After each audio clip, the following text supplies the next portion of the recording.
Chapter 14. Echoes in the Wilderness. As everyone had finally drifted to sleep, the tranquility of their campsite was shattered by a spine-chilling howl that echoed through the forest, sending shivers down their spines. Startled awake, they each looked out of their tents and into the directions of the others, their hearts pounding in their chests. What was that?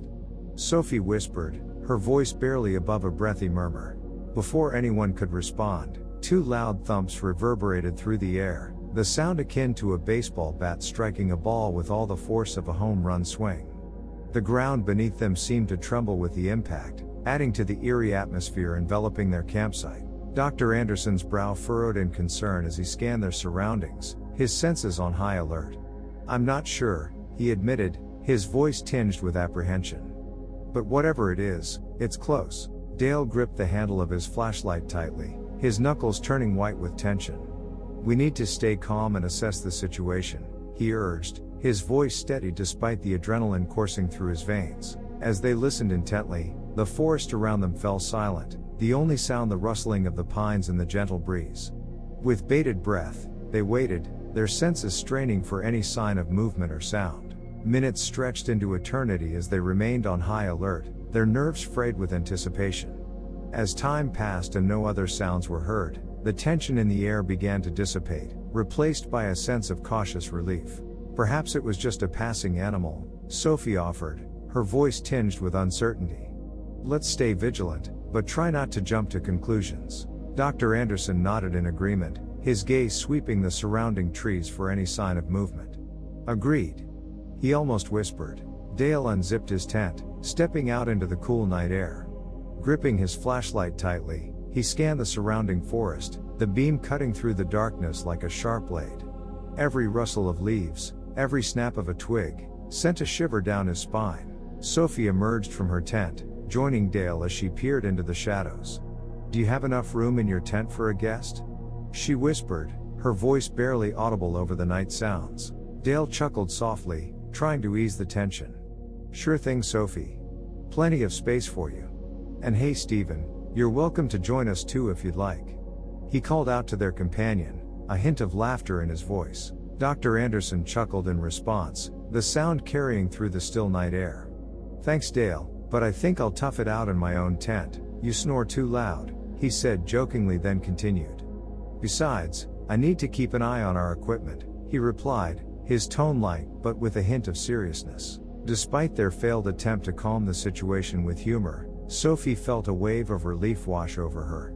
She followed Dale back to his tent, grateful for the company and the sense of safety it provided amidst the eerie night sounds of the forest. As they settled back into Dale's tent, Sophie nestled into her sleeping bag, a sense of reassurance washing over her. Unbeknownst to her, Dale also felt a surge of comfort knowing she was there beside him. Despite the unsettling howls and thumps that had echoed through the night, their shared presence brought a measure of solace in the darkness. As hours pass and they listen intently for any other sounds, the forest remains eerily silent, save for the occasional rustle of the pines in the wind. Despite their efforts to calm their nerves, the lingering unease keeps them on edge, making it difficult to relax. Dale checks his watch periodically, noting the slow passage of time. With each passing minute, the tension, heightening their senses and amplifying every sound. Sophie leans closer to Dale, her voice barely above a whisper. "Do you think whatever made that sound is still out there?" Dale shakes his head, trying to reassure her. "I'm not sure. It could just have been a passing animal like an elk or something else entirely.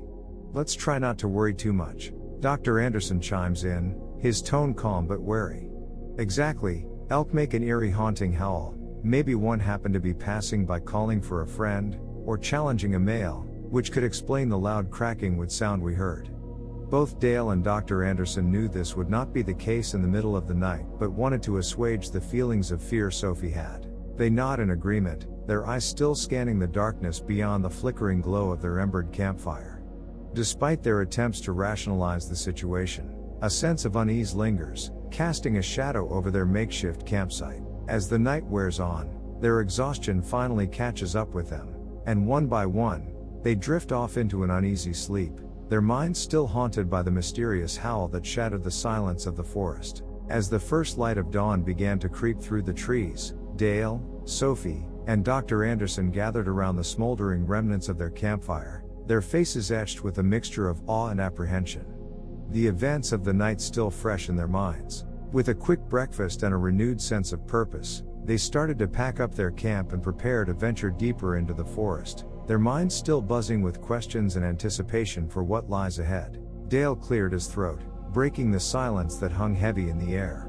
"So, what do you guys make of last night? That howl, those thumps. It was like nothing I've ever heard before." Sophie slapped Dale's shoulder and said, "The two of you said that could have been an elk, you were lying to me?" She shivered slightly, wrapping her arms around herself. "I don't know, Dale. It was definitely unnerving. I mean, could it have been Oma? The timing seems too perfect, considering where we are." Dale and Dr. Anderson were both looking at Sophie. Dale finally said, "We were trying to ease your fear, there was no reason to stay up all night worrying about the sound." Dr. Anderson furrowed his brow, deep in thought. "It's hard to say for sure, Sophie. Still, the howl and those thumps. They felt primal." Dale nodded in agreement, his gaze drifting towards the dense forest surrounding them. "Yeah, it's like they were right on the edge of our camp. If it was Oma, he certainly made his presence known." Sophie chewed her lip, her mind racing with possibilities. "Do you think we should proceed?" Dale nodded, his expression serious. "I think that we should. We came here seeking answers, and if last night was any indication, we might be closer to finding them than we thought." With their decision made, the trio finished packing up their campsite, the events of the night still lingering in their thoughts. As they prepared to depart from their campsite, Dale's eyes scanned the soft earth surrounding their camp, searching for any sign of disturbance. He knelt down, running his fingers over the ground, hoping to catch a glimpse of any telltale footprints left behind by their mysterious visitor. After satisfying his curiosity, and finding no footprints, he made sure to pour water on the embers of the fire and cover it with dirt before setting off. As they set out on the trail, the mystery of Oma and the legends of the Hoopa Valley tribe weighed heavily on their minds. The chilling howl from the night before lingers in the back of their minds, a constant reminder of the mysteries that await them in the untamed wilderness of the Sierra Nevada. With each step they take, they edge closer to uncovering the truth behind the elusive creature known as Bigfoot, their resolve unwavering as they embark on their next chapter of discovery in the vast expanse of nature's embrace.